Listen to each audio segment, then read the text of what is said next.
Welcome back to another new exciting video. Finally, Claude have released their new Sonnet version, which is the Sonnet 4.6.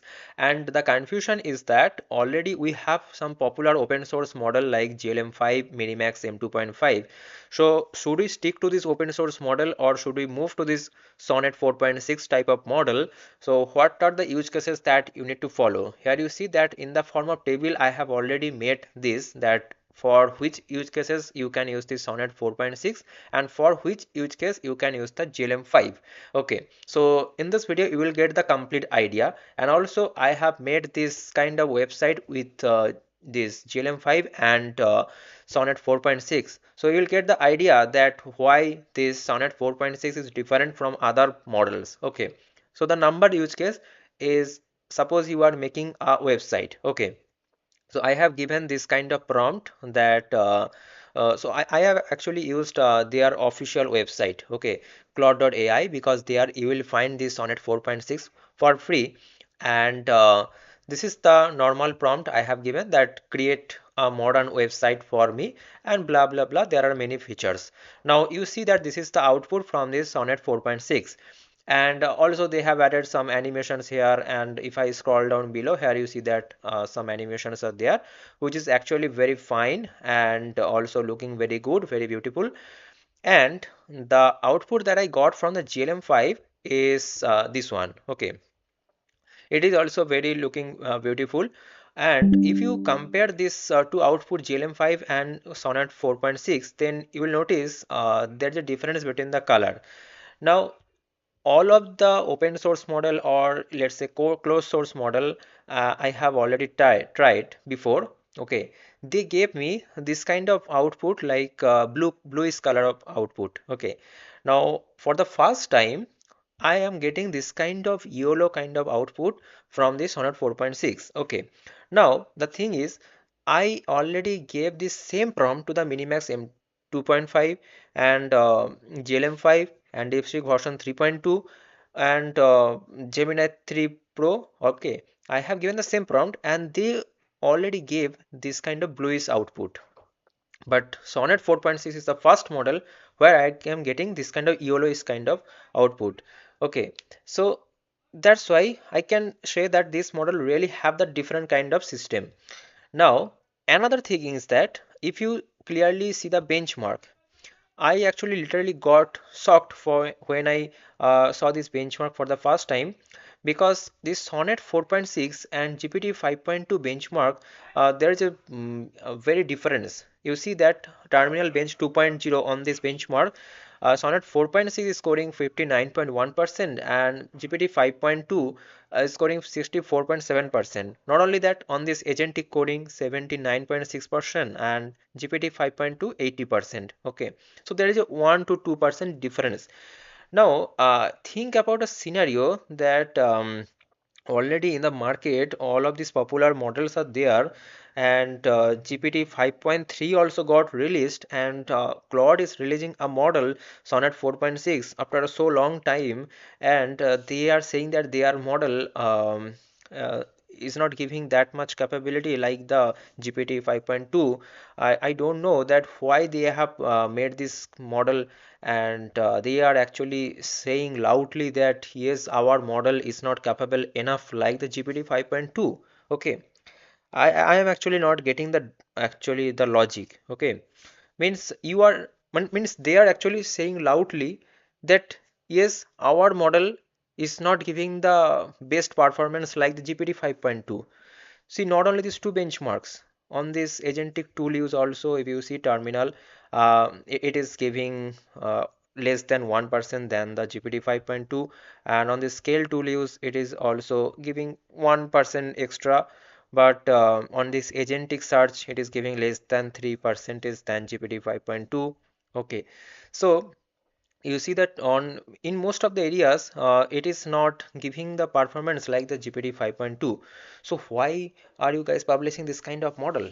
Okay, and you know that when I used these GPT 5.2 models for coding purpose for software engineering or agentic coding purpose, there I did not found that type of great answers from GPT 5.2 codex models. Okay, but I was able to got the great output from the Opus 4.5 and also the Sonnet 4.5. Okay, so I am not getting why they have written this GPT 5.2 models are performing based on this on this agentic coding. I actually am not getting, but yes, actually it varies from person to person. Okay, whatever the testing you are doing and whatever the testing they are doing, okay, it can be vary.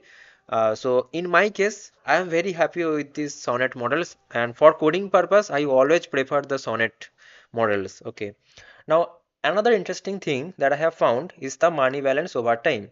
So you see that Sonnet 4.6 is giving this money balance over time is the around 5,500. Okay. Now what is this money balance over time? There is a benchmark, a popular benchmark, which is the vending bench area. And what this benchmark actually evaluate, so for that I asked actually ChatGPT, and there I found that vending bench arena is a multi-agent competitive benchmark that is created by these Andal labs to test how well AI agent can plan, strategize, and stay coherent over the long periods. So there are multiple agents are there, and each AI like this is the AI Sonnet 4.6 and also GLM 5 is there and also Gemini 3 Pro there. So all of this AI is running its own vending machine and in the same simulated location, and the work they are doing is that they are setting the prices, managing the inventory, and buying supplies and handling customers. And at the end of the day, these agents are competing, collaborating, and trading goods and send money or even from alliances.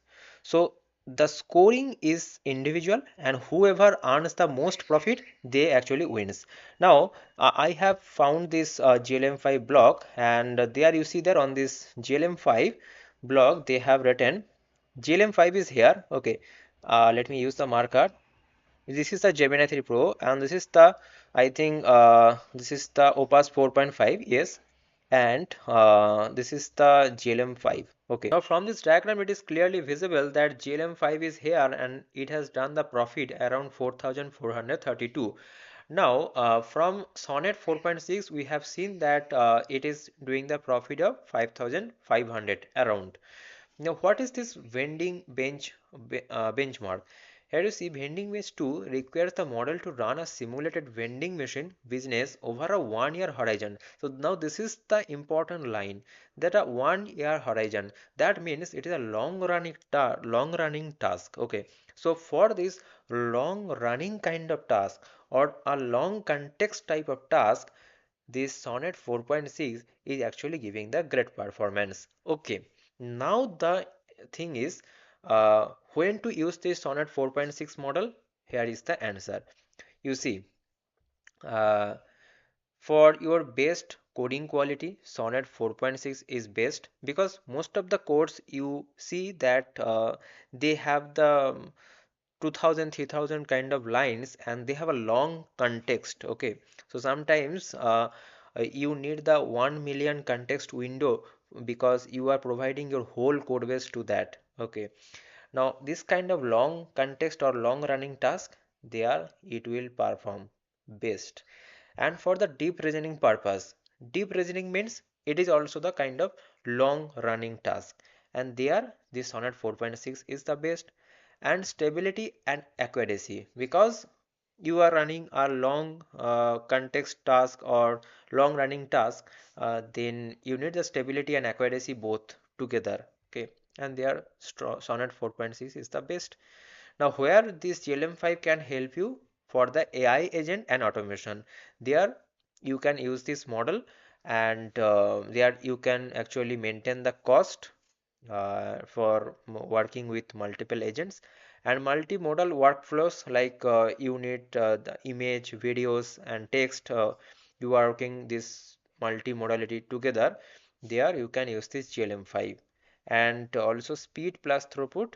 their GLM5 is good because GLM5 is very speed model. Okay, and also they are telling that users even prefer Sonnet 4.6 to Opus 4.5, our frontier model from November.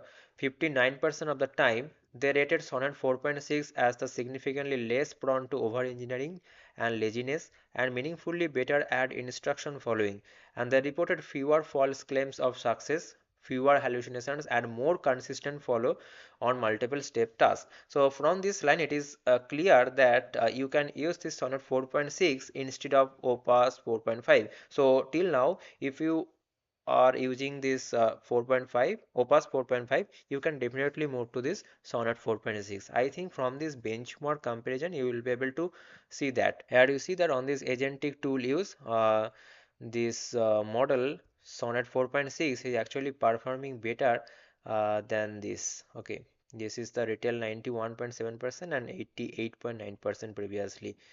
And on this agentic search and financial agent, it is actually giving the best task and this office related task. So actually they have got a great feedback from this Replit and Databricks. So here you see Claude Sonnet 4.6 matches Opus 4.6 performance on office QA related task, which measures how well a model can read enterprise documents like chart, PDF tables, and pull the right facts and reason from those facts. It is a meaningful upgrade for document comprehension workloads. So Claude Sonnet 4.6 is actually giving the great performance like the Opus 4.6, and it is really very impressive. Not only that, from Replit, here you see the president. He's saying the performance to cost ratio of Claude Sonnet 4.6 is extraordinary. It is hard to overstate how fast Claude models have been evolving in recent months. Sonnet 4.6 outperforms on our orchestration levels, handles our most complex agentic workloads, and keeps improving higher you push the effort settings. You know that I am a big fan of Claude. Okay, so whenever the Claude models get released, I test that models. And also the main thing I have found in these cloud models that whatever the percentage the accuracy they claim in their benchmarks, it is actually correct. So yes, if you found this video helpful guys, don't forget to like this video, also don't forget to subscribe this channel, and see you guys in the next video. Thanks for watching, bye bye. And I hope you got the idea when to use Sonnet 4.6 and when to use GLM5 models. Okay, if you have any question in your mind, just let me know in the comment section. Bye bye, take care, see you guys in next video.